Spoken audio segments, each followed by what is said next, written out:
Oke, itu dua, tiga. Assalamualaikum warahmatullahi wabarakatuh. Selamat pagi, Pak Bambang. Kenalin, kami dari kelompok 3 yang akan mempresentasikan tentang topik Data Compression Transformation DCT untuk kompresi data dan reduksi noise pada gambar. Sebelum masuk ke dalam materinya, angka baiknya kita perkenalkan diri kami masing-masing. Terutama dari saya Tarfazilnya Mocoksono dengan NIM 24105111155 dan dilanjutkan oleh teman saya Muhammad Habibi Wibisono. Eh, Perkenalkan saya Muhammad Habib Bisnu dengan NIM 24105 111138. Saya Pierre Valkri dengan NIM belakang 152. Dengan saya Muhammad Nasir Rabbani Firdaus dengan NIM belakang 157. Saya Melva Feriza Kirana Miko Putri dengan NIM belakang 165.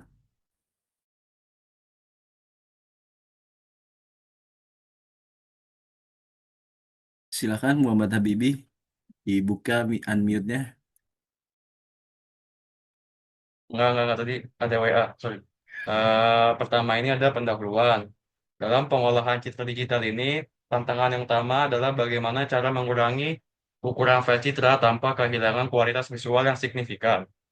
Selain itu, noise yang muncul selama proses akuisisi ini atau transmisi data dapat mengganggu kualitas citra. Salah satu solusi yang telah terbukti efektif adalah penggunaan Discrete Gaussian Transform atau DCT. Metode ini memungkinkan representasi data citra dalam domain frekuensi yang mempermudah proses kompresi serta pengurangan noise pada citra digital. Sebelum masuk ke isinya, mari kita pahami dulu landasan teori ini. Apa sih discrete cosine transform itu atau DCT? Jadi DCT itu adalah transformasi linear yang mengubah data citra dari domain spasial ke domain frekuensi. Proses ini dapat memungkinkan informasi penting dalam citra disimpan pada koefisien frekuensi yang rendah.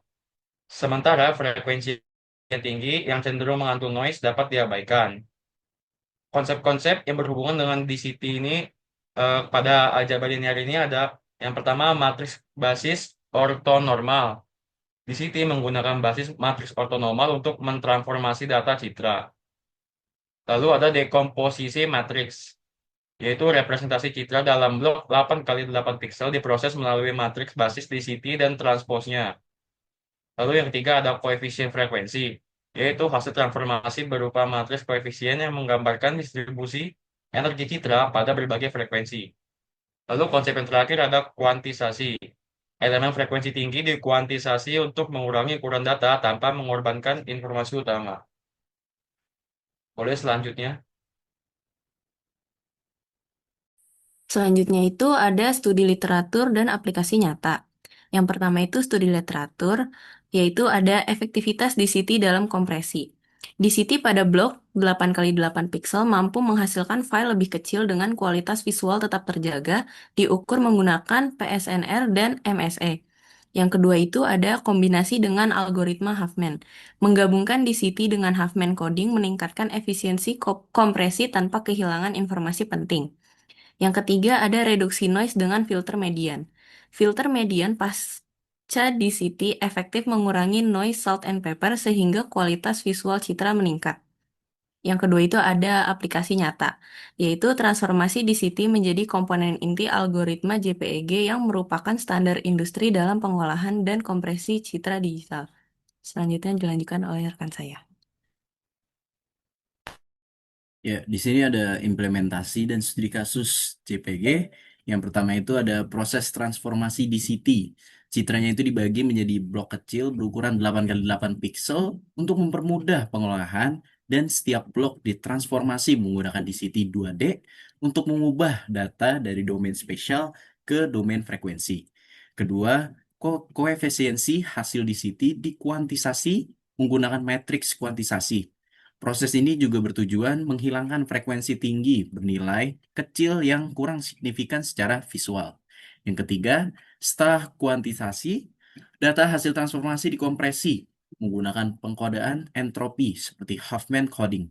Yang keempat, dan yang terakhir, setelah pengkodaan, Citra dapat direkonstruksi kembali ke domain spasial menggunakan inverse DCT atau IDCT. Proses ini memastikan hasil citra tetap dapat dikenali dengan kualitas yang hampir sama seperti aslinya. Next, boleh diwakili oleh kawan saya, rekan saya itu Pierre Valkyrie.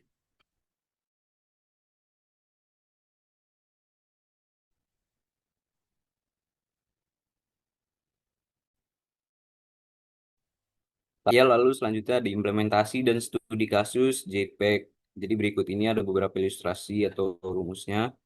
Ini untuk blok 8x8 pixel, rumus umum di CT 2D itu seperti ini, yaitu C buka kurung U, V tutup kurung sama dengan seperti ini.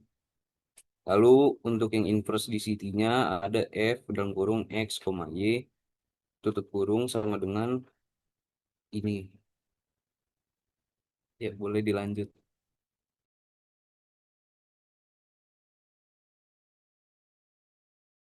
Ya, di sini ada reduksi noise. Noise pada citra digital umumnya muncul pada frekuensi tinggi. Dengan menerapkan threshold pada koefisien DCT, koefisien dengan nilai di bawah threshold dapat dinolkan, sehingga noise dapat diminimalkan. Setelah thresholding, proses inverse DCT digunakan untuk merekonstruksi citra yang lebih bersih. Metode ini sering dikombinasikan dengan filter median untuk menghilangkan noise reduksial seperti salt and pepper, menghasilkan citra dengan kualitas yang lebih baik. Next. Kesimpulan yang didapat, discrete Gaussian transform atau DCT berbasis aljabar linear adalah metode yang efektif untuk kompresi data dan pengurangan noise pada citra digital. Implementasinya dalam algoritma JPG serta kombinasi dengan pengkodean entropi dan filter median memungkinkan kompresi lossy yang efisien dengan kualitas visual yang tetap terjaga. Evaluasi menggunakan metrik seperti PSNR dan MSE menunjukkan bahwa metode ini mampu mengurangi ukuran file secara signifikan sekaligus meningkatkan kualitas citra dengan mengurangi noise. Ya,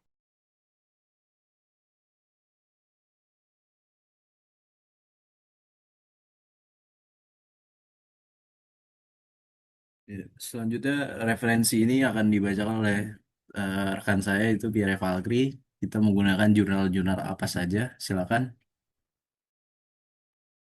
Ya, untuk referensinya kita mengambil dari sini ada 3 jurnal.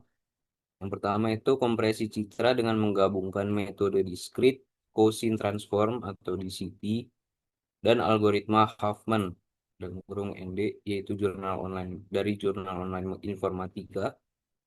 Lalu ada kompresi citra dengan metode discrete Gaussian transform DCT dibuat tahun 2023 Agustus 25 dari pemrograman MATLAB. Lalu selanjutnya kompresi citra digital menggunakan metode discrete Gaussian transform di Unisbank di tahun 2018.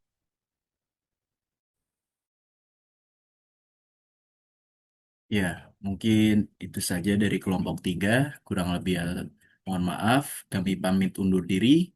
Assalamualaikum warahmatullahi wabarakatuh. Terima kasih Pak Bambang telah menyaksikan dan juga mendengarkan.